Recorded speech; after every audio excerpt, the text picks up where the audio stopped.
Bonjour.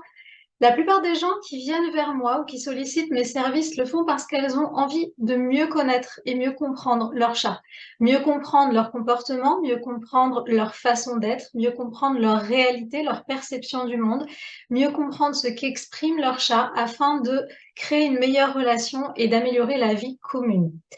Et c'est pas facile de comprendre une espèce qui est différente de la nôtre. Déjà, entre humains, vous avouerez que c'est un petit peu compliqué parfois de se comprendre pleinement. Alors aujourd'hui, j'ai envie de vous parler de 3 freins principaux que j'ai pu identifier et qui nous rendent la compréhension du chat plus difficile malgré notre envie de le comprendre, malgré notre bonne volonté, malgré tout ce qu'on peut mettre comme énergie et comme amour pour les comprendre, il peut y avoir certaines résistances et certaines difficultés. Bien évidemment, il y en a beaucoup plus que 3, mais j'en ai retenu 3 à vous présenter aujourd'hui qui me paraissent vraiment les plus limitantes. Le premier point dont j'ai envie de vous parler aujourd'hui, c'est celui de la méconnaissance éthologique. Aujourd'hui, la plupart des gens n'ont pas assez de connaissances sur les caractéristiques propres de l'espèce féline. Le chat, aujourd'hui, est l'animal le plus présent dans les foyers français et malgré ça, ça reste un animal extrêmement incompris, alors qu'on a énormément de moyens aujourd'hui de le comprendre. On a aujourd'hui la science qui s'intéresse de plus en plus à cette espèce. On a une littérature scientifique sur laquelle s'appuyer. On a des connaissances réelles de comment se comporte le chat, quels sont ses besoins éthologiques, quelles sont ses capacités d'adaptation, par exemple, dans un monde humain. On comprend mieux le processus de domestication. On comprend mieux ce qui peut l'affecter, comprendre les difficultés comportementales qu'il peut rencontrer. On est capable aujourd'hui d'expliquer la plupart des comportements félins. Bien sûr, il reste toujours une part de mystère à élucider, mais la science continue à évoluer. Mais aujourd'hui, on a des vraies informations, des bonnes informations sur le comportement du chat et sur la réalité du chat. Cependant, la mentalité des gens et les connaissances des gens ne suivent pas et ne sont pas à jour par rapport à toutes les informations scientifiques qui sortent et toutes les informations éthologiques. Aujourd'hui, malgré tout ce bagage important qu'on a sur le comportement félin, malgré ça, on a encore énormément d'idées reçues qui continuent à circuler. On a énormément de fausses informations et malheureusement, ce sont ces informations-là qu'on voit en majorité au détriment des bonnes informations. Et à l'heure actuelle, en 2022, à l'heure de l'infobésité, où on est bombardé de plein d'infos tout le temps, que ce soit sur les réseaux, sur Internet, de partout, on a des informations et des informations qui peuvent être souvent contradictoires parce qu'elles ne sont pas basées sur des faits concrets, observables, vérifiables et vérifiés par l'éthologie concernant le véritable comportement du chat. Ce que vous allez voir le plus souvent tourner sur les réseaux ou sur Internet, ce sont en grande partie des informations sur le chat qui sont issues de quoi? Qui sont issues d'idées reçues, c'est-à-dire qui sont issues de croyances que les gens pouvaient avoir dans les générations précédentes sur l'animal, qui étaient basées uniquement sur leurs observations personnelles, sur leur expérience personnelle, et qui, à partir de ces expériences, en ont tiré des conclusions, à partir aussi d'autres choses dont je vais vous parler après, qui sont les deux autres freins d'attente personnelle, à partir d'éducation aussi, de ce qui a été transmis par le papa, la grand-mère, les voisins, de génération en génération, selon le cadre dans lequel les générations précédentes ont été formées et initiées, et qui fait que tout ça, ça a créé en fait ouais, des croyances collectives autour du chat qui sont totalement fausses, qui n'étaient fondées sur aucune base scientifique observée, observable, vérifiable et actée comme étant réellement ce que vit un chat au quotidien. Il y avait aussi énormément de superstitions autour du chat, donc qui étaient basées encore pareil sur toujours des croyances et sur des convictions personnelles. Et tout ça, malgré toutes les bonnes infos qu'on a aujourd'hui, ça continue à rester ancré.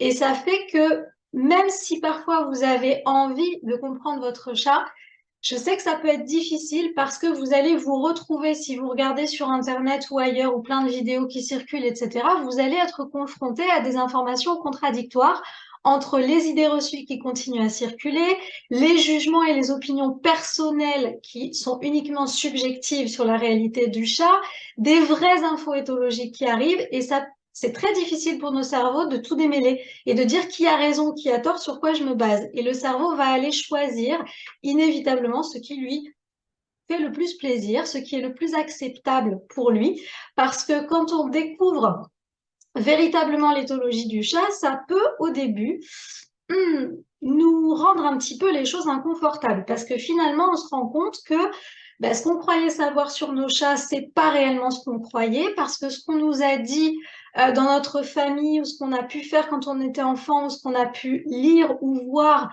dans certains documents, c'était pas la réalité, c'était pas à jour, en tout cas dans les données, on a peut-être fait des erreurs avec nos chats sans s'en rendre compte parce qu'on n'avait pas les infos, et c'est inconfortable. Donc, entre la vérité et le mensonge qui fait plaisir, le cerveau va avoir tendance à aller vers la croyance ou le mensonge qui fait plaisir ou qui fait rêver. Mais des vraies infos, on en a. Donc ça, je vais vous donner tout à l'heure, évidemment, les clés pour vous informer sur l'éthologie féline. Mais la méconnaissance éthologique et le fait qu'on se base uniquement sur des croyances, c'est la première chose qui va bloquer notre compréhension du chat. Le deuxième frein que j'ai identifié pour vous, ce sont nos attentes personnelles qui peuvent faire qu'on bloque dans la compréhension réelle de ce qui se passe pour notre chat. Qu'est-ce que j'entends par là? C'est que, qu'on se l'avoue ou pas, on a tous et toutes des attentes conscientes et inconscientes envers notre chat et envers la relation qu'on peut avoir avec lui ou avec les relations entre les humains et les chats de façon générale. On va avoir inévitablement euh, des besoins qui sont à l'origine de ces attentes. On va avoir des besoins, par exemple, essentiellement affectifs, ne nous mentons pas, à combler auprès de nos animaux. On va chercher à combler et satisfaire certains besoins et certaines attentes. Et à ce titre, ces attentes qu'on a avec lui en termes de caractère, en termes de comportement, en termes de lien, en termes d'affection, en termes de tolérance, en termes de plein de choses, font que on va souvent être dans le faux. Parce que ces besoins-là et ces attentes-là vont mettre une certaine pression et surtout vont fausser notre regard sur ce qui se passe vraiment sur le chat. Et ça peut créer énormément de frustration quand on n'a pas nos attentes et nos besoins remplis, de déception, d'émotions inconfortables, diverses et variées. Et ces attentes, la plupart du temps, sont évidemment totalement irréaliste et déconnecté de la réalité du chat, parce qu'on est centré uniquement sur nous et pas sur la réalité du chat.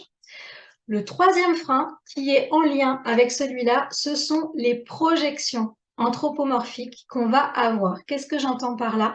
J'entends par là que, à cause des méconnaissances éthologiques qu'on peut avoir et à cause de nos attentes, on va avoir tendance, et c'est totalement humain, à projeter sur le chat des choses qui ne sont pas réelles, mais qui nous appartiennent. On va par exemple avoir tendance à projeter notre vision et notre propre interprétation du monde et des choses sur l'animal. On va projeter nos propres émotions. On va projeter ce qui se passe en nous sur le chat. On va imaginer que ce que le chat est en train d'exprimer, par son comportement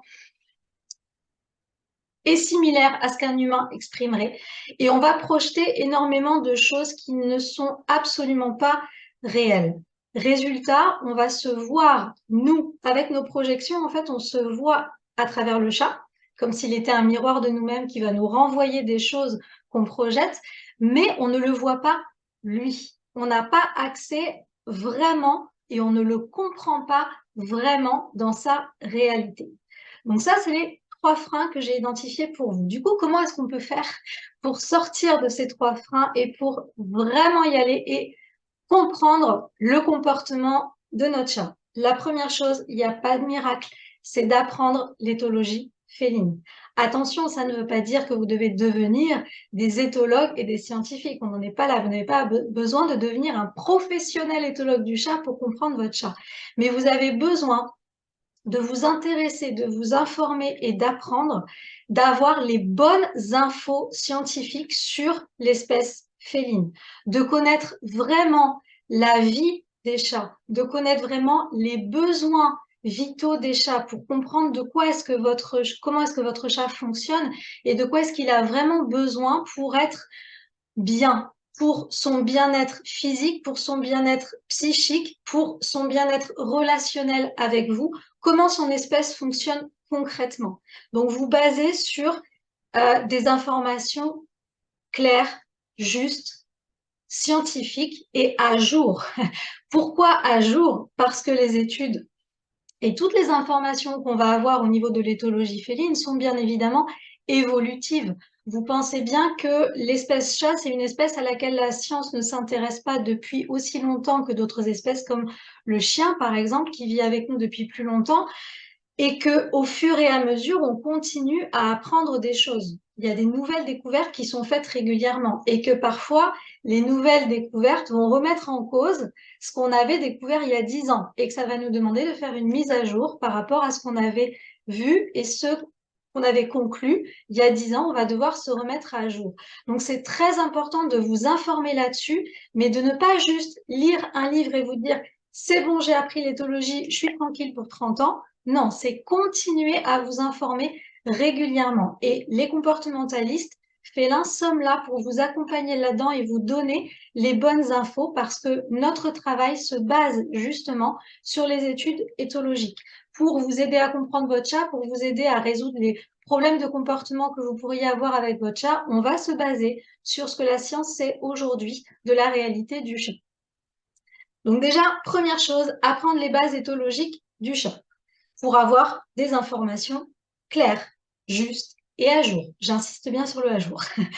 La deuxième chose, ça va être à partir de ces nouvelles informations éthologiques qui, je répète, peuvent vous secouer un petit peu au début quand vous allez vous rendre compte que finalement, un chat, c'est peut-être pas ce que vous croyez et va y avoir forcément des choses à modifier. À partir de ces nouvelles informations, vous allez vous laisser un temps de digestion de la découverte de la réalité du chat qui est très souvent, en majorité, loin et très loin de ce que vous imaginez. À partir de ces infos, il va falloir revoir vos attentes personnelles et vos exigences personnelles à la baisse. Ne pas avoir d'attente du tout, c'est ce qu'on aimerait tous et être uniquement dans l'ouverture du cœur. Mais on est des êtres humains avec un cerveau et des besoins spécifiques d'humains et ne pas avoir d'attente du tout, honnêtement, sincèrement, je pense que c'est assez utopique. Donc, plutôt que de dire j'ai pas d'attente, ce qui de toute façon n'est pas toujours à votre portée au niveau du contrôle parce que vous pouvez contrôler vos attentes conscientes, mais il y a dans votre cognition toujours des attentes inconscientes. Et ce qu'il y a dans votre inconscient, comme son nom l'indique, vous n'en avez pas conscience. Donc, vous ne pouvez pas les arrêter. Vous pouvez les identifier avec un travail plus profond, mais vous ne pouvez pas savoir comme ça instinctivement ce qu'il y a dans votre inconscient. Donc, il y aura toujours des petites attentes inconscientes. Ce qui va être important, c'est poser de la conscience là où vous pouvez le faire et poser des attentes réalistes par rapport à ce que vous aurez compris de la réalité du chat. À partir de ce que je sais de l'éthologie féline et de l'espèce féline et de mon chat, maintenant que j'ai observé aussi mon chat et que j'ai vu en quoi il se raccrochait au comportement de son espèce, je vais pouvoir revoir les choses clairement et me dire clairement qu'est-ce que je peux vraiment attendre d'un chat en général et qu'est-ce que je ne peux pas attendre d'un chat. Et qu'est-ce que je peux attendre concrètement de mon chat avec la meilleure compréhension de son individualité que j'ai pu avoir et qu'est-ce que je ne peux pas attendre de lui. Et c'est accepter qu'il y a des choses qu'on ne va pas pouvoir attendre d'un chat en tant qu'humain parce qu'ils n'en sont pas, par exemple, capables. au niveau de leur cognition, au niveau de leur physique, au niveau de leur capacité d'adaptation. Il va y avoir cette acceptation-là à faire. Accepter l'éthologie féline, accepter les caractéristiques propres à cette espèce-là et les caractéristiques individuelles propres à votre chat. Et ensuite dire, OK, en fonction de cette réalité, je dois m'adapter, je dois revoir mon positionnement et mes attentes envers lui. Les revoir à la baisse et faire des attentes réalistes en ayant un chat en face de toi et pas un humain ou une autre espèce. Et la troisième clé, c'est qu'à partir de ces deux décisions, donc à partir maintenant de vos apprentissages de l'espèce et à partir de vos meilleures attentes, vous allez pouvoir apprendre à faire la différence dans votre quotidien. Et ça, c'est un travail quotidien, même pour moi et même pour les pros, je vous assure. C'est un travail quotidien après de faire la différence dans votre vie avec votre chat et vos interactions avec lui et votre compréhension de sa réalité. Faire la différence entre ce qui vous appartient et qui donc relève d'une projection anthropomorphique personnelle et ce qui concerne vraiment votre chat. Et ce qui va vous permettre de faire ça, c'est bien évidemment de mieux vous connaître. Plus vous allez connaître vos fonctionnements personnels, plus vous connaissez vos filtres, plus vous savez, vous connaissez vos blessures, par exemple personnelles, plus vous connaissez vos émotions et vous travaillez en amour avec elles, plus ça va vous permettre, quand vous allez vous retrouver face à une situation avec votre chat, de vous dire, OK, est-ce que ce que je suis en train de penser sur le comportement de mon chat, c'est vraiment ce qui est en train d'arriver à mon chat? C'est vraiment réel par rapport aux informations éthologiques que j'ai et par rapport aux nouvelles attentes, ou est-ce que c'est moi qui suis en train de projeter des choses sur le chat?